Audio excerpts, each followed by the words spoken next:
Welcome to the Ghost Stories YouTube channel.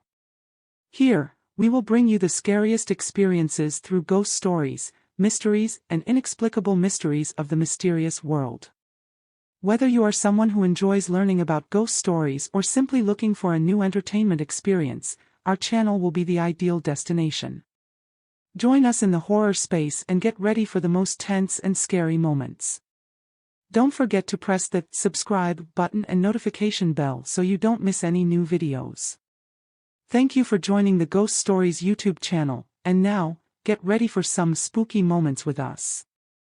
Forsank Spirits, collection of short ghost stories.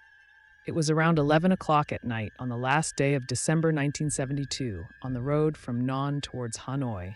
There was a young man in his 30s pedaling a bicycle alone at night. The coldness of the northern winter night made the space seem thick, and the young man's breath seemed to radiate a halo of light in front of him. The freezing cold was protected by a thick cotton cover, but the diamond-shaped stitching was old and pale green. The young man whistled softly, hoping to dispel the lonely space of the deserted road. A few food stalls had flickering oil lamps, but at 7 p.m. when he passed by, they were now covered with several curtains. During the destructive war in the north, there was hardly any use of light. Hanoi was plunged into darkness at around 7 p.m. Around the boy, there were only the steady sounds of frogs and insects.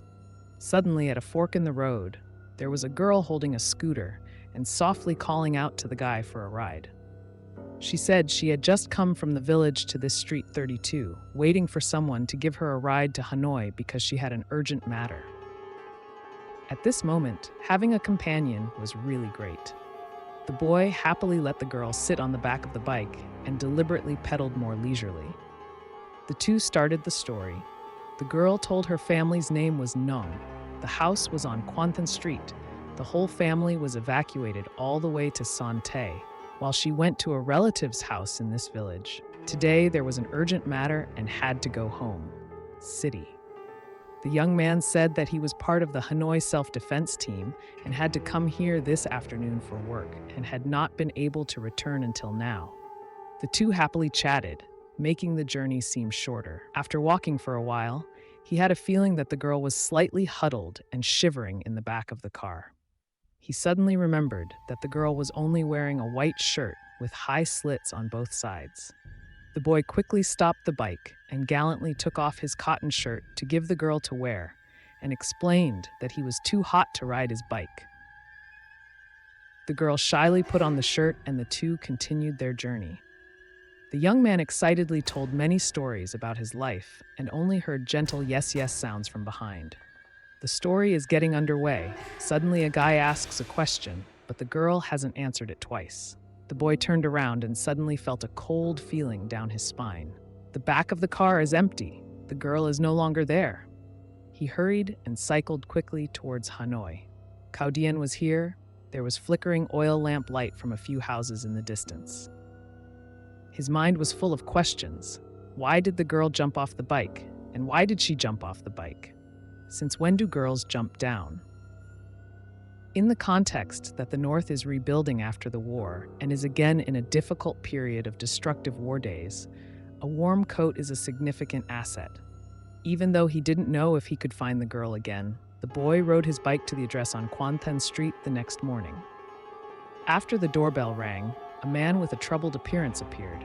The house was a mess because perhaps the whole family had evacuated and he was the only one left to take care of the house. "Sir, is this Nung's house?" "Right. I'm Dad Nung. Can you let me see Nung?" "Okay, please come in." Stepping into the house, the boy felt like he was about to fall backwards. On the altar right in front of him was a photo of the same girl, the same face, the same hair, the same smile. But the incense smoke had tarnished a corner of the glass frame of the picture. The boy stood frozen, then suddenly sat down on the bench next to the wall near the door. After a moment of calmness, the young man recounted yesterday's story. The man's face darkened. He slowly said, "Nung died in a bus accident on the road you mentioned more than 2 years ago on a summer afternoon when she went to Sante to visit relatives. Since then, sometimes his friends come over to light incense for her, so at first I thought you were her friend, but something like this." The boy went to the altar, lit 3 incense sticks for the girl, and then hurriedly left. The story with the boy is like a terrible memory to remember for a lifetime. I don't know if that guy knows the next important detail, which is no less scary. That was in April of the following year, when visiting the girl's grave, her family saw the boy's cotton shirt, torn by the rain and sun, lying under the peach tree on her grave. The end.